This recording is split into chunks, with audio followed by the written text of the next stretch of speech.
Hi everyone, I'm Gotax and today I will present to you a Passion of the East, a format in which I talk about some movies that are Chinese, Japanese, Korean ones.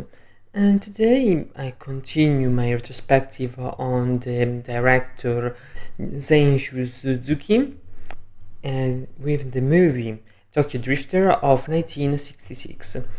Um, I think at the third movie that I watch of this director that absolutely love its version and idea of the gangster movie.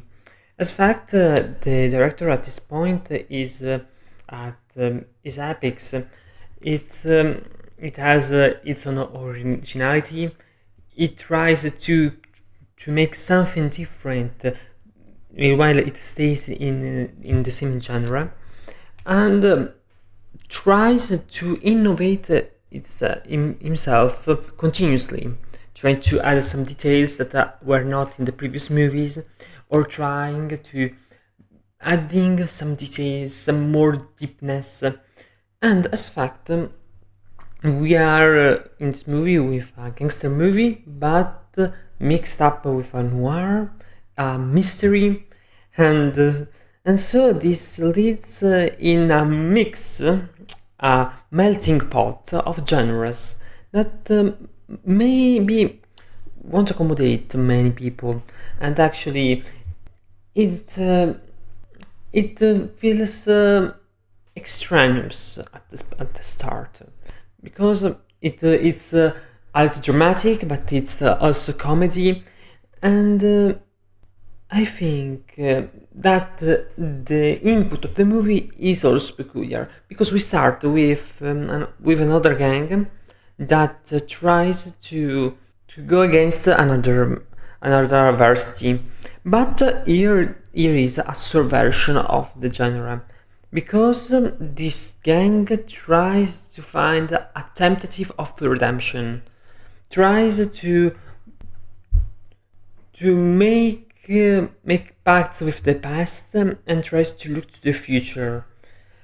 So there is the theme of the second chance, and the concept so elevates the script, elevates the narrative, elevates the home person thought, because the audience tries to make to itself questions on about what is happening, what will bring this movie, what the director tries to tell us. And this is really unusual from the gangster movie in the 60s.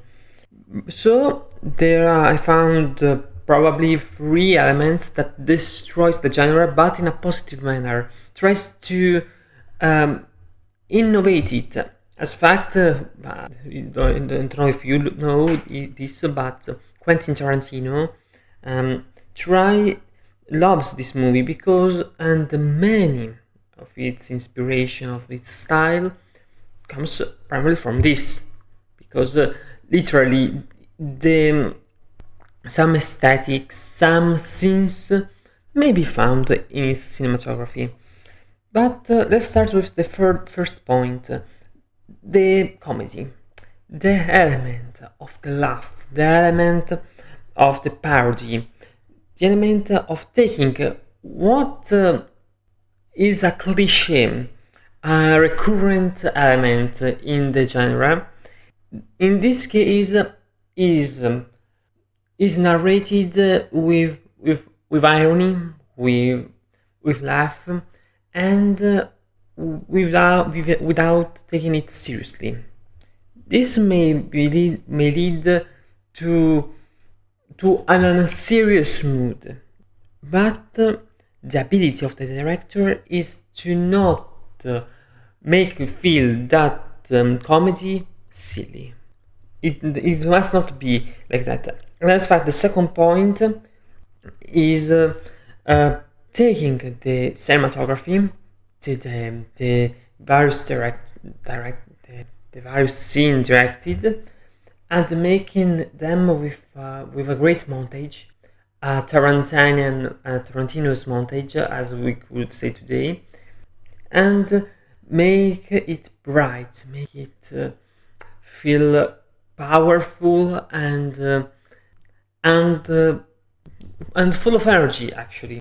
And then there is another thing, the rhythm.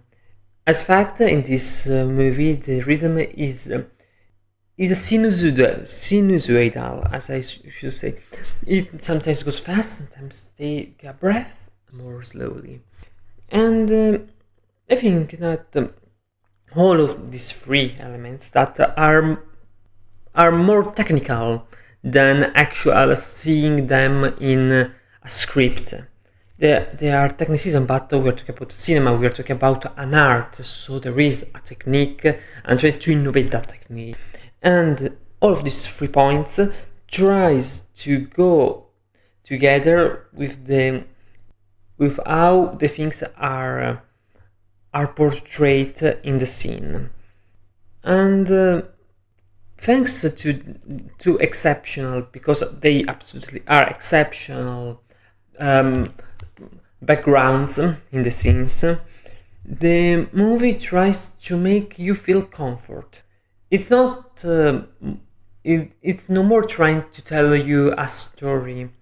It's to try to tell you the same story that you maybe saw somewhere, but innovating the style, innovating how you see it, what are the feelings that you may feel, but with the same story, but with a different genre.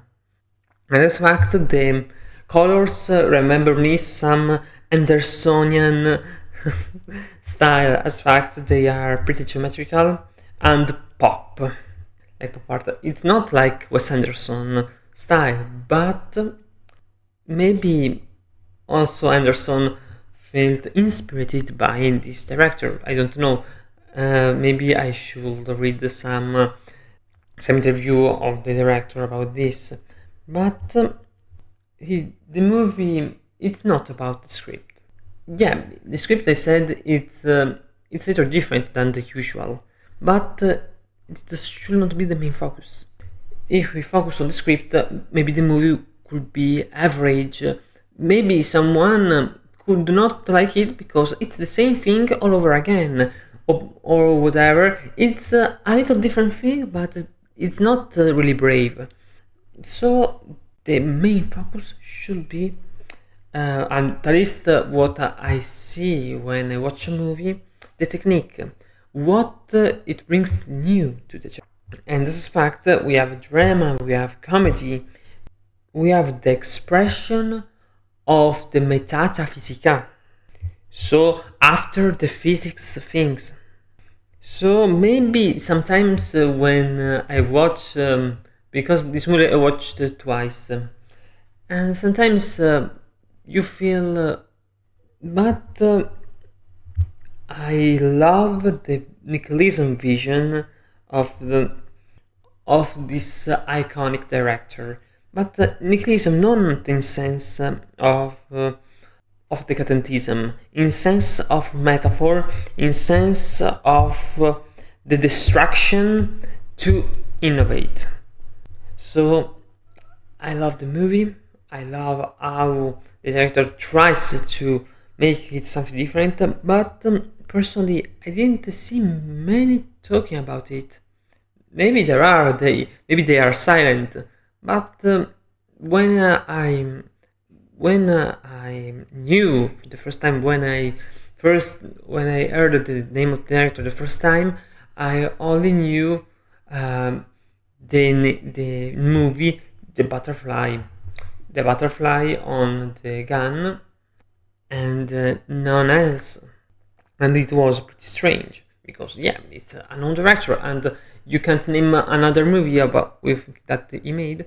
I think that the director achieved the result, delivered a really good movie that really goes in depth, really tries to make something different, and it's brave actually, at least from my point of view. It's brave because it tries to create something different, and the art always must try to and not standardize, because nowadays we are in we returned in an age in which we would like to destroy and rebuild, and it may legitimate, it may be that we don't like it. I don't like many things, but at least trying, it's the most important thing. Maybe a critic in the internet don't like it. Okay, that's it. Maybe a guy that on the Reddit didn't like it. Okay, it's okay. Maybe we have different backgrounds, we have different knowledge about the cinema. I'm not that expert as fact, but this was a movie that made me open, and I hope it will do to you this. So I think that I'm done. I leave to you the movie, and I hope I encourage you to see it. So we have arrived to the end, and if you want, do the usual things. So subscribe to the channel if you're not. Like the video if you like my review. Then comment down below if you have something to say about the movie, if you like it, if you want me to improve something, if you want me to focus more on the script, if you want me to focus more on the technique in the future reviews, and maybe to ring the bell if you like it, to be the first one to watch the next video. In the next video I think will be Achinko, a movie on a dog released in 29. It was 29, yes. So see you for the next movie, and I hope you enjoyed this review. Bye bye, I give you an hug, and we see you for the next time, if there will be any.